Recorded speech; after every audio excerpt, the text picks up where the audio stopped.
Mirëmbrëma shikues të nderuar dhe mirë se vini në edicionin qendror të lajmeve këtu në News24. Njëjmë fillimisht me zhvillimet kryesore të ditës. Zhurma e krijuar pas vendimit të gjykatës që ktheu për rihetim çështjen e privatizimit të OSSH-s nga çekët e ÇEZ në 2007 nuk dha rezultatet e pritshme. Pavarësisht se ka përmbushur disa nga detyrat e lëna nga gjykata, prokuroria kërkon pushimin e çështjes me argumentin se nuk gjenden elemente të veprës penale. Gjykata do ta shqyrtojë kërkesën janarin e 2020-s. Nga 1 janari 2020 në Shqipëri do të lejohet të importohen, regjistrohen dhe targohen vetëm makina që plotësojnë kriterin e ndotjes Euro 4 e lartë. Ky vendim merr fuqi ligjore pas dakordësimit me tregtarët e makinave disa muaj më parë. Duke u referuar samitit të mini Schengenit ballkanik, presidenti i Republikës Ilir Meta ka deklaruar se mbështet çdo iniciativë rajonale që është e dobishme e gjithëpërfshirëse, por jo kur ato janë përjashtuese dhe përçarëse, ndërsa kreu i opozitës Lulzim Basha thotë se nuk do të ketë kurrë fqinjësi të mirë pa Kosovën. Rama i pa denj ndihemi turpruar.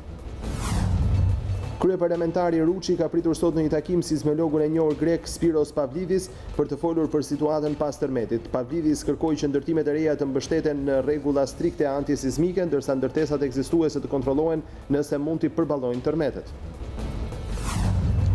Moti i keq dhe dallgët e detit kanë detyruar kapiteneritë e Florës dhe Sarandës të pezullojnë lundrimin e të gjitha mjeteve detare, përfshirë edhe traketet, ndërkohë që në Durrës janë shënuar vonesa në mbritjen e mjeteve të mëdha të lundrimit. Kjo fundjavë ka shënuar edhe pikun e fluksit të emigrantëve që kthehen në vendlindje me rastin e festave të fundvitit. Pas grevave në Francë që kanë paralizuar transportin, presidenti Emmanuel Macron ka bërë thirrje për ndalje të tyre gjatë ditëve të festave. Ai kërkoi respekt të jetës familjare.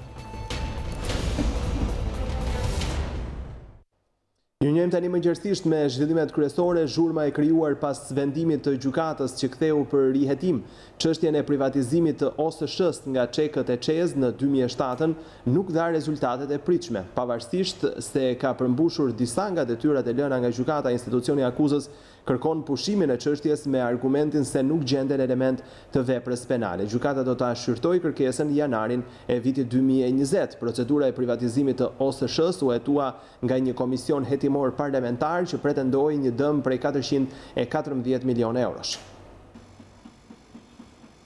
Vendimi i gjykatës së Tiranës që kthen për rihetim në prokurori dosjen mbi privatizimin e OSSH-s nga çekët e ÇEZ shkaktoi zhurmë dhe bujë vitin e kaluar. Kjo edhe për faktin se një komision hetimor parlamentar i drejtuar nga socialisti Taulan Balla pretendoi për një dëm prej 414 milionë euro që ishte shkaktuar buxhetit të shtetit nga procedura e privatizimit nga qeveria Berisha në vitin 2007.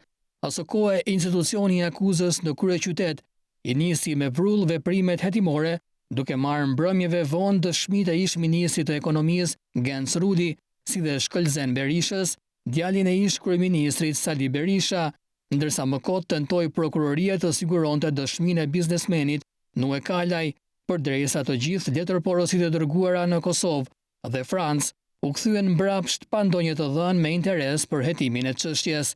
Pavarësisht përpjekjeve për të siguruar prova fajësie ndaj zyrtarëve të lartë të dyshuar për përfshirje në aferën e dyshuar korruptive, prokuroria nuk ka mundur të marrë të pandehur ndonjë person për këtë çështje, në kushtet kur të gjitha afatet hetimore të miratuara nga gjykata ishin në përfundim.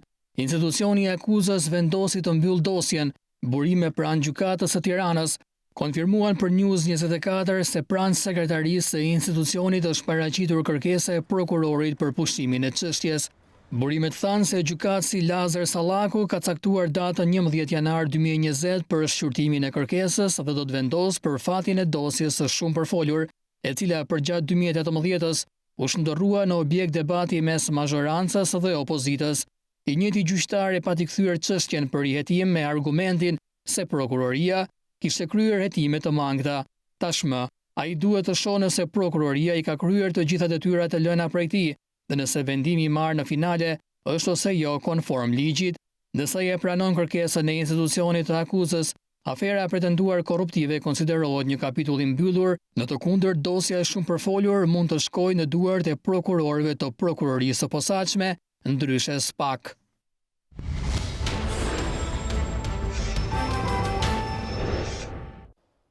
Pas takimit të shumë përfolur me zëvendës presidentin e fondacionit Shoqëria e Hapur Alexander Soros 2 ditë më parë, Presidenti i Republikës Ilir Meta sqaron publikisht temën e bisedës me të. Duke ju përgjigjur të gjithë zërave kritik, kreu i shtetit thekson se takimi ka qenë zyrtar dhe është me ftesë të Sorosit.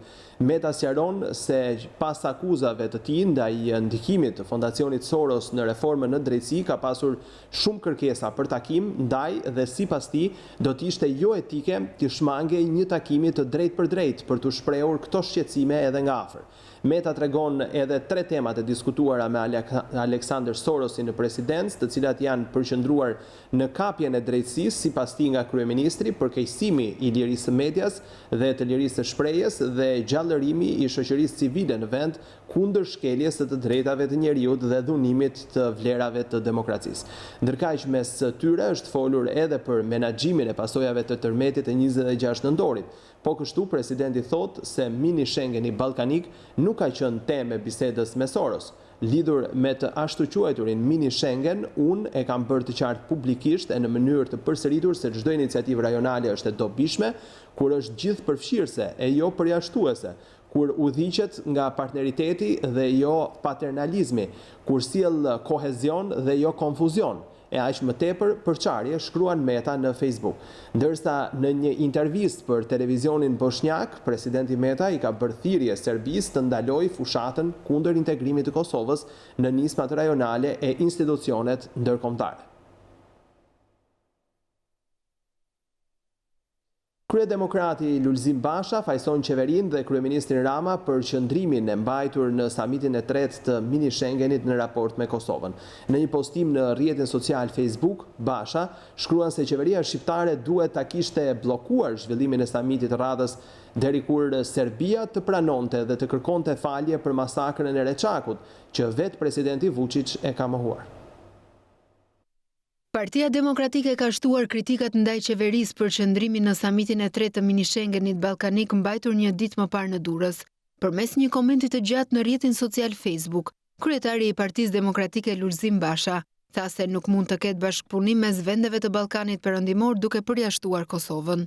Partia Demokratike mirëpret në parim çdo nisëm rajonale që ka për qëllim afrimin e shteteve dhe forcimin e bashkëpunimit mes tyre. Por ne gjykojmë se fqinjësia e mirë në Ballkanin Perëndimor, kurse si nuk mund të arrihet duke përjashtuar Republikën e Kosovës. Këto qëndrime bien ndesh me parimet e partneritetit strategjik, për të cilat qeveria e Shqipërisë është zotuar disa herë gjatë mbledhjeve me qeverinë e Kosovës.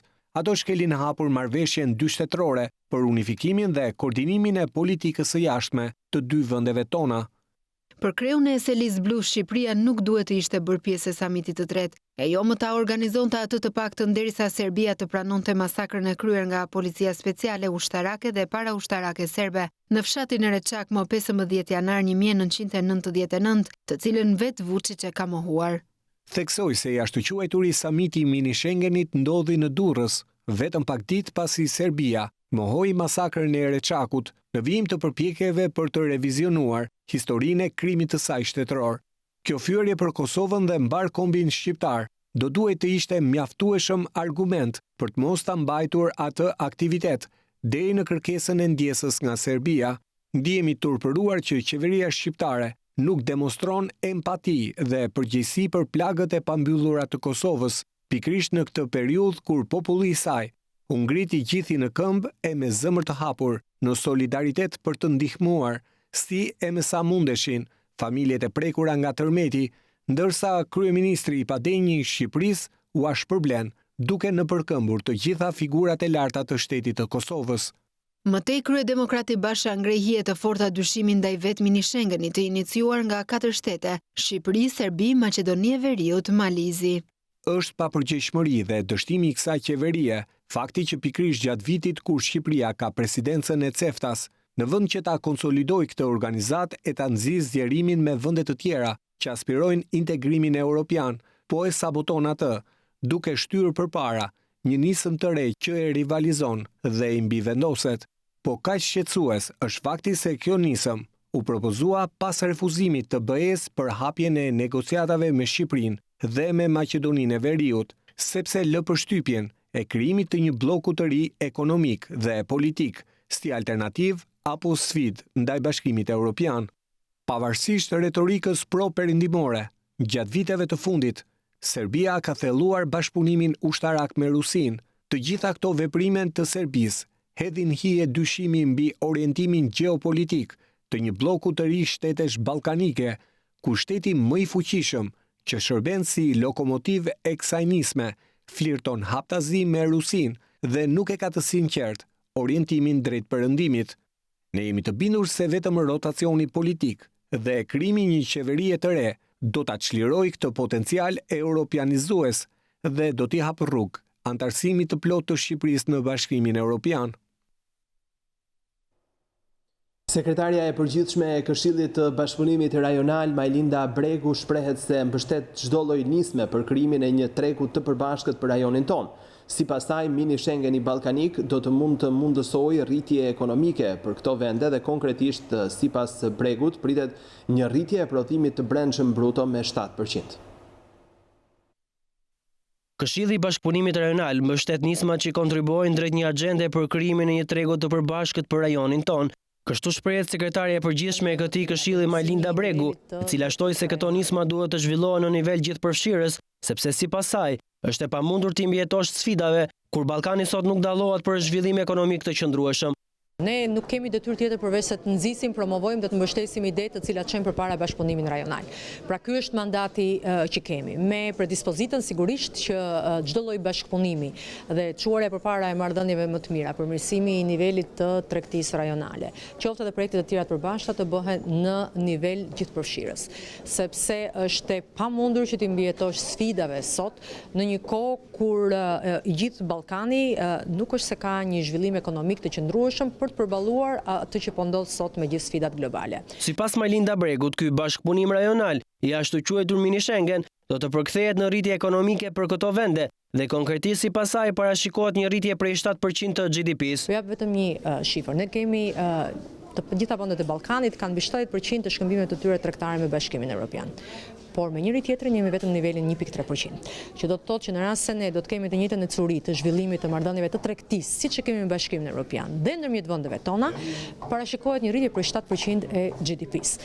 Pra është nevoja ajo që çon për të thelluar bashkëpunimin. Dhe Europa nuk lindi sepse ishte në dënane e qytetarëve që jetonin në Europë. Lindi pikërisht nga nevoja për të bashkëpunuar, për të qenë më të fortë dhe për të krijuar një treg përbashkët që t'i bënte ballë sfidave të tregjeve të tjera botërore. Njëjta gjë vlen edhe për Ballkanin.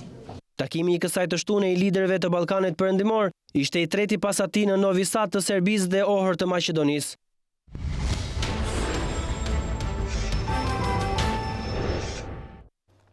Makinat e prodhuara përpara vitit 2005 nuk do të lejohen të importohen në vend duke nisur nga fillimi i vitit të ardhshëm. Me zbatimin e vendimit të qeverisë nga 1 janari do të zhdoganohen vetëm automjetet që përmbushin standardin Euro 4. Në një intervistë për News24, drejtori i përgjithshëm i shërbimit të transportit rrugor, Blendi Gonxha, thotë se 31 dhjetori 2019 është afati i fundit i regjistrimit të makinave të kësaj kategorie. Nga 1 janari 2020-s të gjitha autoveturat e përdorura që nuk përmbushin kriterin mjedisor Euro 4 do të ndalohen të regjistrohen apo targohen në Shqipëri. Në intervistë për News24, drejtori i përgjithshëm i shërbimeve të transportit rrugor Blendi Gonxha sqaron se afati i fundit për regjistrimin apo targimin e autoveturave me kilometra nën Euro 4 është 31 dhjetor 2019. Të gjithë shitësit e automjeteve, por dhe persona privat, individ, të cilët kanë importuar mjete të niveleve nën Euro 4 para vitit 2019, pra deri në 31/12/2018. Dhe këto janë një stok të paregjistruar në Shqipëri, në pika shitje, individ, thash, të ndryshëm, subjekte qytetar, duhet patjetër që të nxitojnë, të bëjnë regjistrimin, targimin e tyre pranë DPSHTR-s në çdo drejtori rajonale brenda 31/12/2019, sepse pas kësaj date nuk do të lejohet me regjistrimi. Pra edhe në rast se e kanë futur makinën, edhe në rast se e kanë importuar dhe makina ka paguar doganën dhe ka kryer detyrimet dhe është thjesht një objekt pra i paregjistruar, do të humbi drejtën për të regjistruar. Nuk do të ketë më mundësi të regjistrohet pas 1 janarit 2020, nuk do të regjistrohen mjetet cilat janë nën Euro 4 për kategorinë e autoveturave. Flasim gjithmonë pra nga një makinë e vogël deri ke një makinë deri 8+1. Vendimi për të ndaluar importin e makinave që nuk përmbushin standardin Euro 4 ishte e parashikuar të hynte në fuqi në janar të këtij viti, por u shtypur në 1 janar 2020 për shkak se tregtarët e makinave ngritën shqetësimin se shumë automjete të blera nuk plotësonin kriterin. Shqetësim me komunitetit të tregtarëve të këtyre automjeteve, të cilët me të drejtë thonin që politika ndryshon për sa i përket kategorisë mjedisore, por na lini që këto automjete të shesim normalisht në treg dhe të mos na detyroni të regjistrojmë ato përpara se të kemi gjetur një blerës. Për këtë arsye ne Ministria e Infrastrukturës dhe Energjisë dhe DPSHTR propozuan ndryshimin e VKM-s dhe i dham një afat 1 vjeçar që këto makina të mund të regjistrohen brenda aktivitit deri në 31/12/2019. Sipas të dhënave zyrtare të Drejtorisë së Përgjithshme të Shërbimit të Transportit Rrugor, në 11 muaj kanë hyrë në vendin tonë 5.986 mjete Euro 4 e lartë ose 43% mjete më të reja, çka sjell ulje të ndotjes ambientit. Ndryshe nga viti 2018, brenda mjeteve që vinë Euro 4 në Shqipëri, kemi 5.986 mjete, 43% më shumë mjete Euro 4 e lartë. Do të thotë, kemi një flot që po rinovohet. Ndërkohë sa i takon makinave me kilometrazh zero, ato duhet të përmbushin kategorinë mjedisore Euro 5 dhe Euro 6, ndërsa për makinat Euro 4 që janë në qarkullim nuk preken nga ky vendim. Kryeparlamentari Gramoz Ruçi ka pritur sot në një takim sismologun e njohur grek Spiros Pavlidis për të folur për situatën pas tërmetit. Pavlidis kërkoi që ndërtimet e reja të mbështeten në rregulla strikte antisizmike, ndërsa ndërtesat ekzistuese të kontrollohen nëse mund t'i përballojnë tërmetet. Kryetari i Kuvendit Gramoz Ruçi, pas tërmetit të 26 nëntorit kërkon rishikim të legjislacionit mbi tokën, mjedisin, ndërtimet, në mënyrë që popullsia të jetë mbrojtur e gjithashtu edhe pasuria e tyre në raste të ndryshme të fatkeqësive natyrore. Këtë apel kryeparlamentari e bëri gjatë takimit me sismologun grek Spiros Pavlidis, ku e falenderoi atë për kontributin e tij në studimin e hartës dhe dukurive sismike të Shqipërisë. Fenomenet natyrore nuk mund t'i ndalojmë siç është puna e tërmeteve, por që kemi në dorë që të prevenojmë veçanërisht mbrojtjen e njerëzve dhe të pasurisë. Unë si kryetari i Kuvendit domethënë shikoj me shqetësim që ne duhet të përmirësojmë totalisht mënyrën e të menduarit dhe të vepruarit si politikanë, veçanërisht për përmirësimin e legjislacionit. Këtu s'është fjala që ne do shpikim rrotën, që të marrim, që të bashkëpunojmë dhe të implementojmë përvojën e vendeve që kanë fenomenet. Dhe në këtë kuadër unë mendoj që përvoja e Greqisë është një përvojë e shkëlqyer. Profesori Pavlidis tha se legjislacioni dhe rregulloret e Italisë dhe Greqisë mund të përshtaten mjaft mirë edhe me Shqipërinë, duke qenë se janë në njëjta zonë sismike. Ai kërkoi që ndërtimet e reja duhet të mbështeten në rregulla të repta antisizmike e ato ekzistuese duhet të kontrollohen për të parë nëse përballojnë apo jo lëkundje të ndryshme tërmetesh. Greqia dhe Italia kanë përvoja të shkëlqyera në studimin e dukurive sismike, mbrojtjen prej tërmeteve, kufizimin e pasojave të tyre dhe edukimin e popullsisë me kulturën antisizmike. Ju keni shkencëtar të shquar me të cilët ne kemi bashkëpunuar dhe po bashkëpunojmë. Legjislacionet e rregulloret greke dhe italiane mund të përshtaten mjaft mirë për Shqipërinë, sepse jemi në të njëjtën zonë sismike. Kjo gjë duhet bërë menjëherë. Legjislacionet dhe rregulloret duhet të përshkojnë dy aspekte. Të gjitha ndërtimet e reja duhet të përshtaten me rregullat e repta antisizmike, ndërsa ndërtimet ekzistuese duhet të kontrollohen nga aftësitë e tyre për të përballuar lëkundjet e mundshme sismike, karakteristike për zonën sismike ku bën pjesë Shqipëria. Ju keni një hartë sismike të hartuar nga sismolog të shquar shqiptar, por mendoj se kjo hartë duhet të detajohet në harta zonale për të gjithë territorinë e vendit. Përveç kësaj duhet të bashkëpunojmë për të kultivuar kulturën sismike tek popullsia dhe çlirimin e saj prej stresit që shkaktojnë tërmetet dhe fatkeqësitë e tjera natyrore. Sismologu grek Spiros Pavlidis u bë i njohur në Shqipëri pasi foli rreth studimeve që ai ka bërë në vendin tonë për zonat sismike në një intervistë për News24, ku apeloi që qytetarët të ruanin qetësinë dhe të mësoheshin me faktin se Shqipëria është vend sismik. Familja Vrapi në fshatin Papër të Elbasanit është gëzuar me hyrje në banesën e re në prag të festave të fundvitit pasi shtëpia e tyre u shkatrua nga tërmeti. Çelësat u dorëzoi kreu i grupit parlamentar të Partisë Socialiste Tauland Balla, i cili u kujdes që të 4 anëtarët e familjes të marrin edhe trajtim të posaçëm me pension. Shtëpia e Petrit të Vrapit në fshatin Papër të Elbasanit pësoi dëmtime të rënda nga rrëshqitjet e tokës dhe nga 2 tërmetet e fundit. Familja e tij në kushte të vështira ekonomike dhe shëndetësore mbeti në qiell të hapur, por Petriti nuk pranoi të strehonte familjen e tij larg në një banesë me qira. Ai këmbguli të qëndronte në oborrin e shtëpisë së vjetër në një çadër. Kjo situatë nuk zgjati shumë dhe ishte një zgjidhje e përkohshme. Kreu i grupit parlamentar të Partisë Socialiste Tauland Balla i dorëzoi Petritit çelësat e banesës së re, ku do të festojnë festat e fundvitit.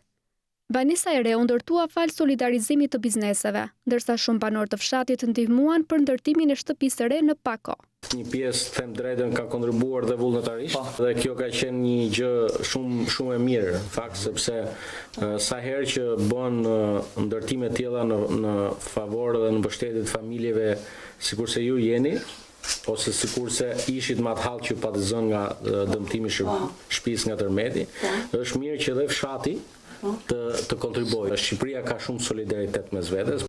Falemi shumë për aq shtëpia të reja. Jemi shumë gëzuar, jemi të kënaqur. Jemi gëzuar. Shumë faleminderit nga Tauland Balla. Shumë faleminderit shumë.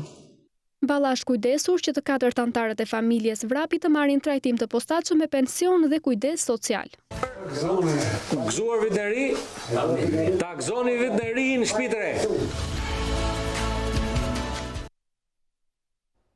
Banorët e fshatrave Sukth dhe Ishëm të Durrësit ankohen se askush nuk ka shkuar për t'i parë pas tërmetit e 26 nëntorit.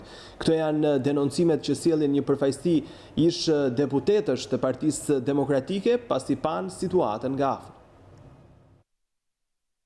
Partia Demokratike akuzon qeverinë se nuk po menaxhon siç duhet situatën pas tërmetit të 26 nëntorit, ku shumë banor kanë mbetur në qiell të hapur. Një grup ish deputetësh të Partisë Demokratike ishin këtë të diel në zonat e Sukthit dhe të Ishmit në Durrës, ku pan nga afër situatën në të cilën ndodhen banorët, që ankohen se askush nuk ka shkuar për t'i parë dhe për t'u dhënë një rrugë zgjidhje. Jam banori këtij pallati këtu, quhem Engjëll Shehini. Ky pallat ka dali pa banueshëm. E kanë zgjesuar ata, i kanë vënë kryq. Tash aktualisht unë po jetoj këtu.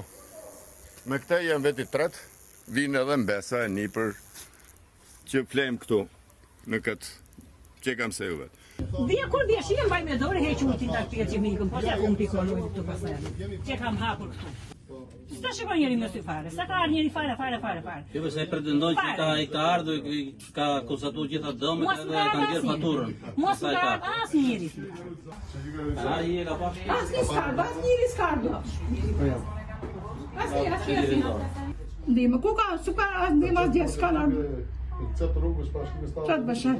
nuk e kanë parë, domethënë që të shojnë është e banueshme. Jo, s'ka ardhur, as i s'ka ardhur këtu. Gjithë të vjetë të tjerë sot, as i s'ka ardhur. A ka ardhur njëri me pa? Asnjë, vetëm ju jeni të pari. Si ka ditë s'ka asnjë? Asnjë, për kokë një teglamoni që kam shumë. Ba. Po në ndihmën e gjojë kanë si? Asnjë gjë, jeni po më kalone. Asnjë. As çadër as. Jo. Ska dorëfit kur të der. Mos fali për të çan ju që keni ardhur të fal asnjë. Ndihma sollën 4 buk. Qa ishin ato 2 qumsha. 2 batanie. E 2 batanie. Po në shtator, edhe njëri me pa? Ja, As në shtator për atë Jo, s'ka ardhur pa kush për zotin. As të shti që u votë reja. Jo, s'ka ardhur pa. Më sot vines na gënjej. Uvi. Pra ka 21 vit ka von. Nuk ka ardhur të shësiri. Jo. Po bëj çfarë? U vetë shikojnë të bez. Le të vetëm a shikojnë, ja shikoj Kristina aty, dhe atje ja shikoj. Aty është shkëputur muri. Bravo. Ajo përmoshë frikshë. Edhe jashtë e ka. Përfaqësuesit e Partisë Demokratike deklarojnë se qeveria e Edi Ramës ka dështuar totalisht u jap streh mira njerëzve, banesat e të cilëve janë dëmtuar rënd nga tërmeti. Sipas ish deputetëve Gent Strazimiri, Enkelejda Libeja dhe Gjemal Gjungshi, rezulton se banorët e fshatit janë më të braktisurit. Lëvizja Socialiste për Integrim me anë të antarit të kryesisë Klevi Pojana shprehet kundër paketës anti-shpifjet votuar tashmë në parlament. Sipas Pojanës, Rama ka vetëm për qëllim të mbyll gojën mediave dhe të vërtetave që ato transmetojnë. Sipas zyrtarit të Lëvizjes Socialiste për Integrim, qeveria e Edi Ramës po keq menaxhon edhe situatën pas tërmetit. Vetëm regjimet me tipare totalitare dhe antidemokratike tentojnë t'i mbyllën gojën qytetarëve dhe medias, sepse vetëm kështu mund t'i fshihen të vërtetave të hidhura. Paketa anti-shpifje është një përpjekje e Edi Ramës për të mbuluar diellin me shosh, por të gjithë shqiptarët e jetojnë realitetin e hidhur të qeverisë së tij çdo ditë. Korrupsioni qeveritar, koncesionet abuzive, PPP-t me vlerë mbi 2 miliard euro, varfëria e shtuar në çdo familje shqiptare, papunësia dhe largimi masiv i të rinjve nga vendi janë të vërteta që nuk mund të fshihen dot. Nuk mund të fshihet dot as pa përgatitja e qeverisë në rastet e emergjencave civile dhe fatkeqësive natyrore, pasi sot me qindra familje të prekura nga tërmeti gjenden në qiell të hapur. Edi Rama e di se pavarësisht të gjithave, koha e tij ka mbaruar. Ai është politikani që për 22 vite ka mbajtur çdo pushtet në vend dhe ka dështuar me sukses.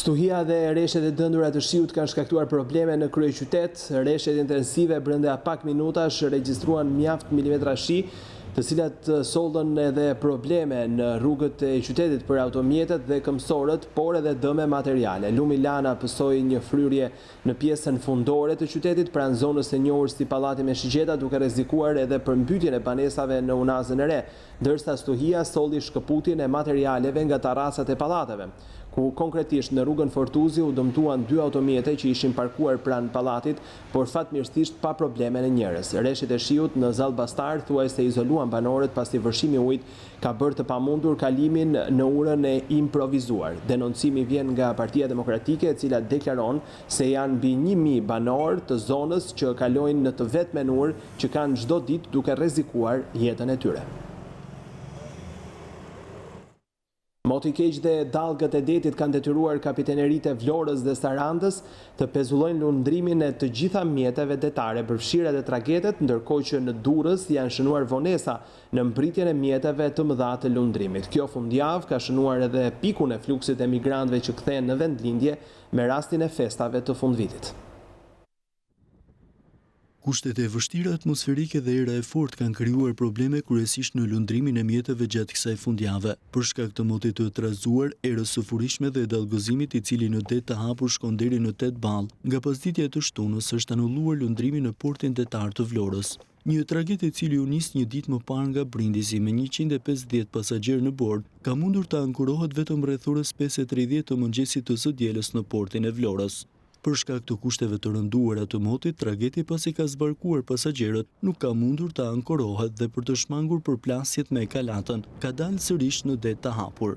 Kapiteneria ka udhëzuar dhe mjetet e tjera detare të ankoruara në portin e Vlorës që të marrin masa për të përballuar kushtet e trazuara të motit. Kushtet atmosferike të kësaj fundjave detyruan dhe kapitenerinë e portit të Sarandës të pezulloj lundrimin e të gjithë mjeteve detare.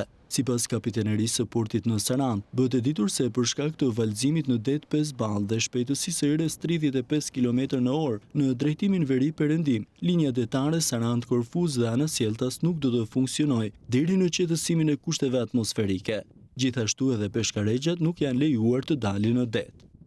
Vonesa në mburritjen e tragedeve janë shkaktuar si pasojë e kushteve atmosferike dhe në portin e Durrësit, ndërkohë që u shkaktuan probleme në lundrim për peshkaregjat dhe mjetet e tjera detare. Për këtë qëllim, kapiteneria e Durrësit ka kërkuar nga peshkaregjat të kthehen në vend qëndrim dhe të marrin masa për të shmangur anomalitë në kushte të tilla atmosferike. Kapiteneria e Durrësit thotë se shpresohet që për tragedet të mos shënohen probleme për shkak të detit të trazuar. Kjo fundjavë shënon dhe pikun e kthimit të emigrantëve me rastin e festave të fundvitit. Vetëm nga linjat e Barit dhe Ankonës, sot mbërrin në Shqipëri rreth 5000 pasagjerë, ndërkohë që numri i qytetarëve që presin në Bari për të lundruar drejt Durrësit mbetet sërish i lartë.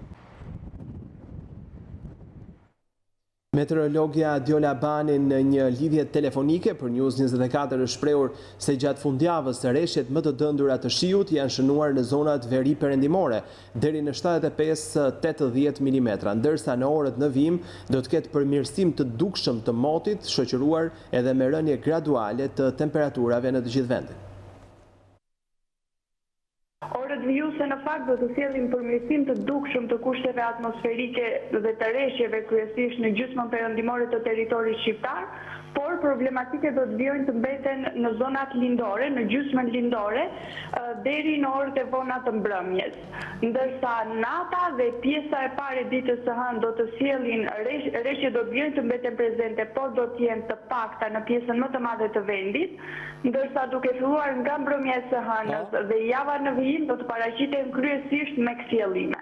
Gjatë fundjavës, dje dhe sot kanë mbetur temperatura të larta, por duke filluar nga dita e nesërme do të kemi rënje graduale për sa i përket temperaturave në të gjithë territorin, ku në zonat malore gjatë orëve të natës dhe mëngjesi do të zbresin disa gradë në zero, ndërsa në zonën e ulët në vlerat minimale parashikohet që të zbresin në 4 gradë. Ndërsa mesditat, sigurisht që do të kemi edhe gjatë mesditës rënje të temperaturave, megjithëse do të kemi kthjellime, maksimumi do të zbresi deri në 13-14 gradë Celsius.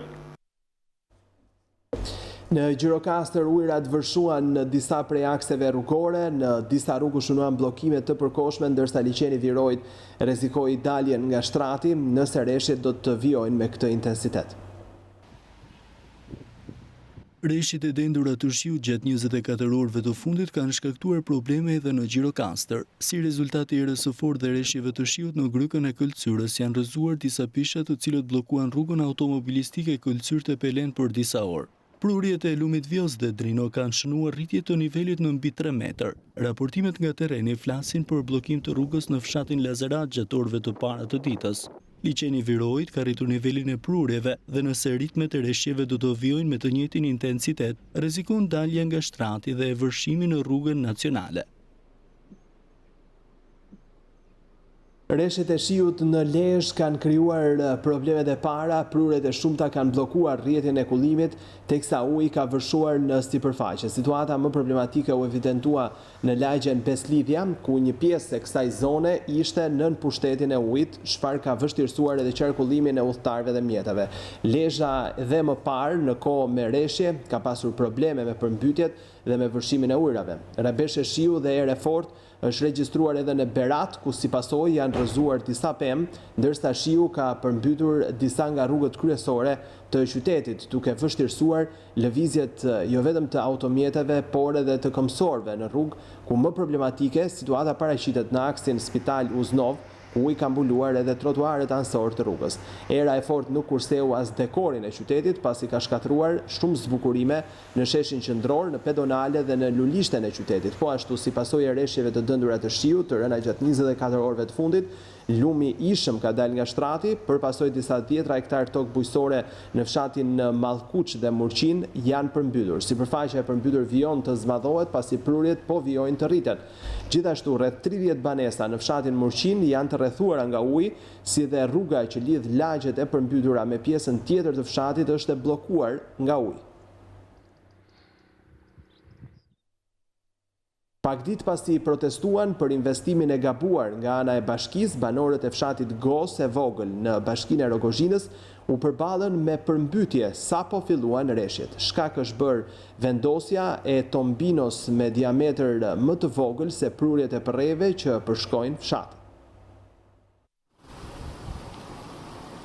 Vetëm pak ditë pasi protestuan për shkak të rrezikut të përmbytjeve si pasojë e investimit të gabuar për rrugën, banorët e fshatit Gos e vogël në bashkinë e Rogozhinës janë përballur sot me përmbytje të cilave i friksoheshin. Ujërat vërshuan mbi rrugën e rikonstruktuar të fshatit, duke e kthyer gati në të pakalueshme. Banorët tregojnë se gjendja pritet të përkeqësohet, pasi kjo sipas tyre është situatë vetëm me fillimin e rreshjeve. Ata kërkojnë ndërhyrje të menjëhershme, pasi në të kundërt pasojat do të jenë të pariparueshme. Atëherë kjo është një përmbytje paralajmëruar nga banorët para 2 javësh, zhvilloi një protestë dhe kjo protestë ran veshurdhët, askush nuk mori masa për të mbrojtur për të ndërhyrë kjo bllokim ure që është pranë fshatit Gos e vogël, në qendër të fshatit Gos e vogël. Këto janë 2 prurje të fuqishme, janë 2 pronj. Sot me pak shiqëra natën na erdhi deri atje, tek ajo portokallja, do jetë 3-4 metro. Unë ngritëm që në mëngjes, ato 2 burrë e grua si 2 pleq, e morëm me hoqëm, baltëm, qa do themi? Po majti sot është e ka mujë mrena. Po majti sonde, ja filmoj qikat e ti, ja sa ujmaja. E pasaj llogaritë, pasaj si do vi ujite. Bashkia e Rogozhinës pak kohë më parë investoi për rikonstruksionin e rrugës, por tumbina e vendosur poshtë urës nuk përballon prurjet e ujrave, çfarë tashmë po sjell dhe pasoja. Moti i keq në Vlorë dhe kushtet as pak të përshtatshme të fushës bën të pamundur zhvillimin e sfidës mes flamurtarit dhe Teutës në program për të zhvilluar këtë të diel në orën 13. Pas vetëm 8 minutash lojë, gjyqtari i takimit ndërpreu ndeshjen duke dërguar ekipet në dhomat e zhveshjes. Pas disa minutash u vendos përfundimisht që kjo sfidë të mos zhvillohet këtë të diel, por të riluhet të hënën në orën 12, ndeshje e cila do të nisë po në minutën e 8. Flamurtarit e UTA është ndeshje e vlefshme për javën e 17 të Superligës e fundit për këtë vit.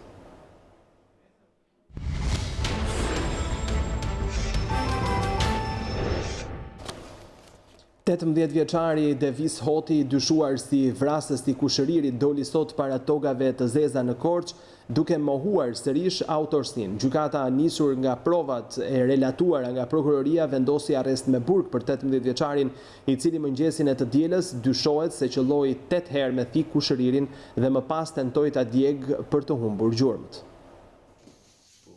18 vjeçari Devis Hoti, dyshuar i kryesor për vrasjen e Flamur Duqit mëngjesin e të njëjtës në fshatin Mborje të Korçës, doli sot para tokave të zeza për masën e sigurisë. I riu nuk ka pranuar as sot vrasjen e kushëririt të tij, teksa prokurori i çështjes në relacionin për ngjarjen bëri të ditur se prokuroria kishte prova si gjurmët e gjakut në veshjen e autorit, një fije floku e autorit gjetur në dorën e viktimës, si dhe një përgjim ambiental ku dëgjohet autori që orienton xhaxhain se si duhet të flasë lidhur me këtë ngjarje.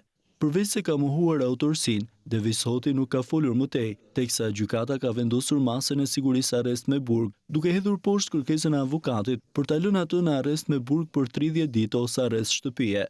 Edhe pse ende policia dhe prokuroria nuk kanë mundur të zbardhin motivet e ngjarjes, dyshohet se Devis Hoti, pasi kishte shkuar në dyqanin e Flamur Duqit, me të cilin kishte lidhje fare fisnore, ka marrë nga banaku thikën e bylmetit, duke qelluar disa herë mbi kushëririn.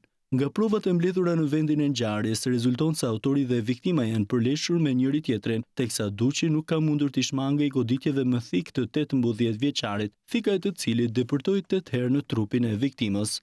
Pas vrasjes, Devis Hoti ka lyer trupin e viktimës me benzin, duke tentuar ta djegë plotësisht me qëllim humbjen e gjurmëve. Si rrjedhoi e aksidentit një person ka ndruar jetë, policia njofton se në aksin rrugor Elbasan Cërik, shtetasti me inicialet ASH, 25 vjeç, banues në Jagodin të Elbasanit, duke drejtuar mjetin tip Audi, është përplasur me një motociklet me drejtues shtetasti me inicialet ED, 35 vjeç, banues në fshatin Shirgjan. Si pasojë e aksidentit ka ndruar jetë drejtuesi motocikletës, si edhe është plagosur jashtë rrezikut për jetën shtetasti me inicialet FQ, 56 vjeç, i cili ishte pasagjer në motociklet. Drejtuesi i mjetit u shoqërua në komisariatin e policisë së Elbasanit. Pas apelit për ndihmë në News24, i sëmuri me autizëm Fation Islami nga Puka bëhet me shtëpi të re. Ka qenë emigrantja pranvera Sadria Smith, e cila pasi njoh rastin në News24 për një vit mblodhi fondet në zyrën e saj të emigracionit në Londër, duke bërë realitet ëndrrën e Fationit dhe familjes së tij. Çka ke dëshirë ti? Një shtëpi një. Ha? Ky ishte apeli që lëshoi kohë më parë në News24 Fation Islami, por sot ai ka marrë lajmin e gëzuar. Emigrantja pranvera Sadria Smith me banim në Britaninë e Madhe ka mbërritur në familjen Islami për të dhënë lajmin e mirë për Fationin dhe familjen e tij. Unë siç ju po ta premtu, para rreth një viti, jemi taku këto. Kam po Fationin tek News24, sepse mje kishte bani diçka edhe nga një lëvizje vërejtja që Fationi e vuan nga njëjta gjë që vu djalim, Kristoferi, edhe pranarën vendosam lindi diçka në zemër, që duke parë dhe gjendjen shumë të keqe në cilën jeni, që të mbledhim diçka që t'ju sigurojmë një shtëpi për familjen, për Fationin, dhe kam një lajm shumë të mirë, me iniciativen time personale, dhe me ndihmën e shoqërisë time që kam aty, kemi marrë një shtëpi këtu, një hyrje shumë të mirë me 2 dhoma gjumi të kompletuar dhe gjitha, dhe desha m'ju dhanë lajmin e mirë, ta gëzoni shtëpinë. Jam shumë e prekme. Edhe du që familja ju i Fationit të mos vuj ma. A je i lumtur se do kesh një shtëpi shumë të mirë zemër? Po? Shtëpi. Unë jam një nanë që kam vujt fëmijën time, kam vujt konditën, për kam pas kushte shumë të mira. Edhe tani jem shumë e lumtur që bëjmë diçka për Fationin, që Fationi mos dvujnë, edhe mami e babi ta kenë gjendjen sa më të mirë për t'jalin e tyre. Zonja Sadria Smith së bashku me familjen islami u drejtuan banesës së re duke lënë pas kujtimet e hidhura në ishkampin e kosovarëve të qytetit verior. Fation, kjo është shtëpia jote. Qensin? Hapim bashk. Me të përballur me mjediset e reja të kësaj banese, në një nga pallatet në qendër të qytetit, familja islami është befasuar nga surpriza e këndshme. Se kam ditë se po bëm ka që lumtur për punë shtëpisë, kam të 30 vjetë që banoj një ndërtesë të kampi gramullimit. Knaqë tepër sikur kam lindur edhe herë. Ju falenderoj shumë pranverës që ka bërë mundimin për ne. Falenderoj edhe për jush, që një interesuar për nesh. Ne kena vujt sa vjet aty, të hapur me lapat e gazet. Fation, ta gëzo shtëpinë zëma vogël. Ja po shajrin edhe sa më mirë.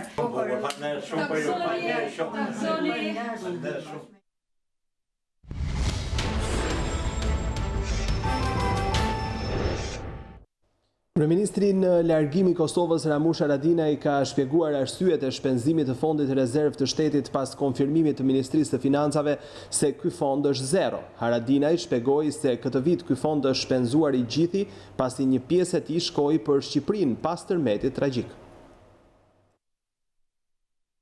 Kryeministri në largim i Kosovës Ramush Haradinaj ka shpjeguar arsyet e shpenzimit të fondit rezerv të shtetit pas konfirmimit të Ministrisë së Financave se ky fond është zero. Haradinaj u shpreh se gjithçka është shpenzuar në përputhje me ligjin, duke argumentuar se këtë vit ky fond është shpenzuar i gjithi pasi një pjesë e tij shkoi së fundmi për mbështetjen e Shqipërisë pas tërmetit tragjik, bën të ditur Radio Europa e Lirë. Këtë vit ky fond është shpenzuar pasi është bërë ndarja e mjeteve për Shqipërinë pas tërmetit me pasoja tragjike. Çdo alokim dhe përcaktim është bërë me arsyetimin më të lartë sipas nevojave dhe në përputhje me ligjin, është shprehur Haradinaj. Qeveria në largim e Kosovës ka shpenzuar më shumë se 6 milion euro nga Fondi Rezervi i Kosovës për këtë vit. Ky fond sipas ligjit shpenzohet vetëm për raste urgjente dhe të paparashikuara. Sipas të dhënave që ka publikuar qeveria, vlera më e madhe e shpenzimeve përfshin çështje që nuk kanë të bëjnë me destinimin e këtij fondi, njofton më tej Radio Europa e Lirë. Dronjet në moshën 89 vjeçare, aktoria e mirënjohur Marika Kalamata, e njohur ndryshe edhe si gjyshja e përrallave. Marika Kalamata është vlerësuar si artiste merituar për 10 role që ka luajtur në teatr dhe kinema. Ajo e filloi karrierën e saj në vitin 1950 në Teatrin Popullor dhe dhuroi për publikun mjaft emocione ndërvite me performancën e saj. Ministrja e Kulturës Elva Margariti ka vlerësuar Marika Kalamatën si aktore të mrekullueshme, grua me pamje të paqt dhe zë të ngrohtë, e cila la pas jo vetëm një galeri të pasur rolesh, kujtimesh të dashura për të gjithë ata që e njohin nga afër, por edhe timbrin e ngrohtë. Na ishte seç na ishte. Homazhet në nder të aktores do të mbahen të hënën në ambientet e Art Turbinës nga ora 11 deri në orën 13.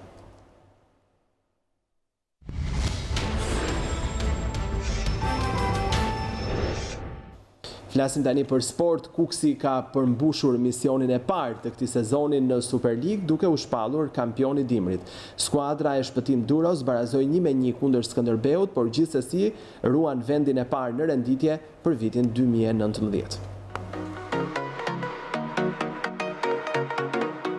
Misioni pari përmbushur, Kuksi dështon të mbyll me fitore vitin në Super League, por kjo nuk e pengon të shpallet kampioni dimrit. Në sfidën e fundit për 2019, skuadra drejtuar nga Shpëtim Duro duhet të kënaqet me një pikë pas ndalesës 1-1 përballë Skënderbeut. Në Elbasan Arena, të parët e marrin fjalën korçarët, besuarit e Ilir Dajës nisin mirë sfidën, teksa regjistrojnë dhe rastin e parë të vërtet në minutën e 21. Pollozhani provon nga goditja dënimit, por përgjigjet sakt Xhika, që mban rrjedhën e tij të paprekur. Goli është në ajër dhe nuk vonon me Skënderbeun që kalon në epërsi në minutën e 32. Bruno Dita gjen kohën e arkimit të Gripshit dhe me kokë surprizon kundërshtarët. Goli i fsuar zgjon Kuksin që nuk pajtohet me rezultatin. Kryesuesit e Superligës provojnë me të gjitha mënyrat të barazojnë. Në të 38-ën, goditja e Gabazaj devijohet në momentin e fundit, ndërsa më pas, Koliçi mohon shkurtajt një gol të sigurt. Në shtesën në pjesë së parë, Temi gjen rrugën e rjetës, por goli i tij anulohet nga kryesori Gjorgji. Të koda protestat e vendasve, ndërsa e përsia e Skënderbeut në pjesën e parë nuk ndryshon. Pas pushimit, presioni Kukësit merr të tjera doza dhe pas shumë përpjekjesh, goli i barazimit do të vinte në minutën e 59 me Rocën. Shanset për përmbysje të skuadrës së Durrës do të rriteshin ndjeshëm pasi në minutën e 65 Asion Baja mbyll përpara kohë ndeshjen dhe me kartonin e dytë të verdh, le skuadrën e tij me 10 lojtar. Megjithëse me forca më të shumta në fushë, Kukësi kujtohet vetëm në shtesë për të shqetësuar Kolicin. Shpëtimtar portieri që në 2 raste i thot jo tentativave të Mustës. Në fund vetëm barazim që i mjafton Kukësit për të marrë titullin virtual të kampionit të dimrit, por ky frenim kthehet në një asist për ndjekësit më të afërt në tabelën e renditjes, që ngushtojnë ndjeshëm diferencën në garën për titull.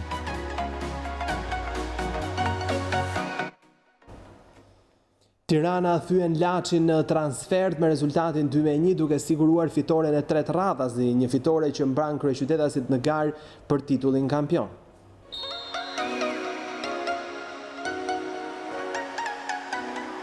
Në momentin më të vështirë, atëherë kur shpresat për zhvilluar një sezon si protagonist filluan të zbehen, Tirana zgjohet duke siguruar 3 fitore radhazi. Një ecuri perfekte në drejtimin e Ekbos, një ecuri që shumë pak veta e mendonin. Fitoria në derbi, ashtu si shprehte i dha një shtysë të madhe bardhë bluve. Triumfe në transfer për Laçit ishte mbyllja më e bukur që mund t'i bënin këtij viti. Një fitore me përmbysje që mban kryeqytetasit në garë për titull. Në një fushë ku ishte vështirë të zhvillohej një futboll normal e logjik, diferencën ndonjëherë bëri shpirti i Tiranës dhe sigurisht një talent si Muçi, i cili realizoi një dopjet. Një futbollist shumë premtues që edhe një herë vërtetoi se ka instinkt fantastik brenda në zonë. Laçi bie sërish, këtë herë në fushën e tyre. Humbje 2 radhazi dhe një humbje që djeg shumë, pasi kaluan avantazh në minutën e 27. Fal një goditje të saktë me kokë nga Ignjatović. Festa e tifozëve Kurbina zgjati vetëm 2 minuta, pasi Muçi finalizoi me gol një aksion të bukur të bardhë bluve. Një gol që i dha më shumë besim ekipit kryeqytetas se mund të dilni me pikë nga kjo transfer. Miqt ishin me fat teksa Nabueze flirtoi me gol në avantazh në minutën e 35, duke u ndalur vetëm nga transversa. Me kalimin e minutave terreni rëndua dhe më shumë, duke bërë akoma më të vështirë për të dy ekipet. Nabueze ishte një rrezik konstant në zonën e Ilion Likës, por gardiani bardhë bluve ishte i pakalueshëm, duke mbajtur Tiranën në lojë. Në momentin më të vështirë, Muçi bëri sërish bombërin, në shkëputët mirë mbulimit të mbrojtësit, dhe me një kthes brenda në zonë kalon kryeqytetasit në avantazh. Tirana ruajti me fanatizëm këtë 3 pikësh deri në sekondat e fundit. Festa ishte e gjitha për bardhë blut, që ndezën në fund sezonin dhe mbajnë të gjallë ëndrrën titull.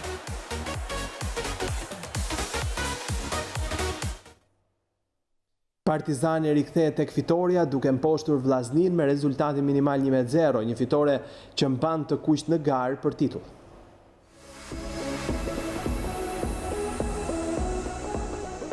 Pik pas 3 humbjeve radhazi duken si bekim në shtëpinë e kuqe. Pak rëndësi ka loja, por mënyra se si arritën këto fitore. E vetmja gjë që kishte vlerë në këtë sfidë të fundit të vitit ishte fitoria. Një sukses që mban Partizanin në pjesën e sipërme të klasifikimit, 3 pikë larg Kukësit kryesues. Kampionët në fuqi nuk kishin as të bukur e as bindës. U treguan një ekip cinik duke shfrytzuar detajet e këtij takimi shumë delikat përballë një kundërshtari ekspert në transfer. Vllaznia bie në kryeqytet dhe sigurisht largohet me një shije të hidhur. Si rallëherë nuk luajtën vetëm në kundërsulm, krijuan disa raste për shënim, por nuk ishin të saktë në metrat e fundit. Partizani falet Bitrit, autori i golit për të kuq në minutën e 62. Një gol 3 pikësh që jep ekipit kryeqytetas qetësim për të përgatitur si duhet pjesën e mbetur të sezonit. Gara për titull fillon të marrë formë dhe të bëhet më e fortë, ndërsa Partizani tashmë duhet të projektojë të ardhmen. Mbi të gjitha të gjetë trajnerin e duhur për të rikthyer edhe një herë qetësinë dhe për të sistemuar balancat në shtëpinë e kampionëve në fuqi. Por te dëshirës dhe emrit të madh, Vllaznia duhet të rregullojë shumë gjëra gjatë janarit. Duhet të riformatojë edhe një herë objektivat, pasi ky pritet të jetë një sezon i luftuar deri në frymën e fundit.